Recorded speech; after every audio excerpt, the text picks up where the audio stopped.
Hello বন্ধুরা, আজকে একটা সেলাই ভিডিও নিয়ে এসেছি। তো দেখো,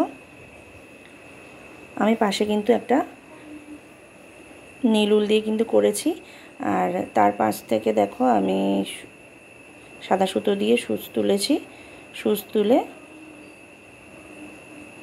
1 2 3 তিনটে ঘর থেকে কিন্তু তিনটে ঘর নিয়ে কিন্তু আমি একটা ফোর তুললাম, তার উপরে তিনটে ঘর নিয়ে আবার একটা ফোর, তার উপর তিনটে ঘর নিয়ে আরও একটা ফোর, মোট তিনটে ফোর তুললাম। এবং তিনটে ফোরের উপরে আমি কিন্তু আরও তিনটে ফোর, মানে মোট 6টা ফোর নিয়ে কিন্তু একটা ঘর তুললাম, তারপর একটা ঘর, তারপর একটা ঘর, মোট তিনটে ঘর তুললাম 6টা ফোর নিয়ে। তারপর 9টা ঘর নিয়ে কিন্তু আমি আবারও তিনটে ফোর তুললাম। 9টা ঘর নিয়ে তিনটে ফোর তুললাম, আবার 6টা ঘর নিয়ে তিনটে ফোর তুললাম, আবার তিনটে ঘর নিয়ে তিনটে ফোর তুললাম। এইভাবে কিন্তু আমি এই সাইডটা করলাম, এবং ওই 4টে সাইডই আমি এভাবে করে নেবো। দেখো যেভাবে করেছি সামনেরটা, ওইভাবে আবার করে নেব। এই যে 1টা 2টো 3টে করলাম। এরপর আবারও আমি 6টা ঘর নিয়ে তিনটে ফোর তুলছি। এবার আমি 9টা ঘর নিয়ে তিনটে ফোর তুলছি। এবার আমি 6টা ঘর নিয়ে কিন্তু আমি আবারও কিন্তু ফোর তুলে নিলাম তিনটে। তারপরে আবার তিনটে ঘর নিয়ে কিন্তু আমি আবার তিনটে ফোর তুলব। সেলাইটা খুবই সহজ, তোমরা দেখো। তিনটে ঘর নিয়েছি এবং কোনাকুনি এভাবে তুলব, মানে কোনার একদম অ্যাঙ্গেলটা ওখান থেকে কিন্তু সামান্য একটু ফাঁকা থাকছে।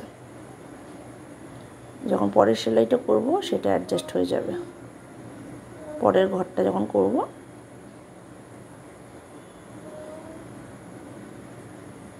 তো দেখো এইভাবে কিন্তু আমি করে ফেললাম। এবারে নীল উল দিয়ে করলাম, সাদা উল দিয়ে করলাম, এরপরে কিন্তু আমি কমলা রঙের উল দিয়ে করব। তো তোমাদের যদি সেলাই ভালো লাগে, তো যারা নতুন দেখছো প্লিজ আমার চ্যানেলটা সাবস্ক্রাইব করে দিও, যারা এখনও পর্যন্ত সাবস্ক্রাইব করোনি। আর যারা আমার পুরনো বন্ধু আছো, আমার চ্যানেলে রয়েছো, আমাকে ফলো করো, আমার সেলাই দেখো, তারা যদি ভালো লাগে সেলাইটা, তাহলে একটা লাইক করে দিও। আর কেমন ধরনের তোমরা সেলাই দেখতে চাও আমাকে জানিও। আর তোমাদের বন্ধুবান্ধবের সাথে কিন্তু শেয়ার করে দিও সেলাইটা। একটা নতুন ধরনের ডিজাইন একটা, আশা করি তোমাদের সেলাইটা খুবই ভালো লাগছে।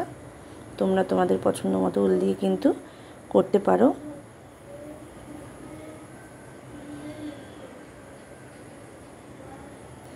তো বন্ধুরা দেখো, যেভাবে আমি এই দুটো করলাম, নীলটা এবং সাদাটা, ঠিক সেইভাবেই আমি কিন্তু এটাও করব। এটা আমি একটু কমলা উল দিয়ে একটু ফাস্ট ফরওয়ার্ড করে দিয়েছি, কারণ সেলাইটা খুবই সহজ, আমি তোমাদের একবার দেখিয়ে দিয়েছি সেই জন্য। তো দেখতে থাকো।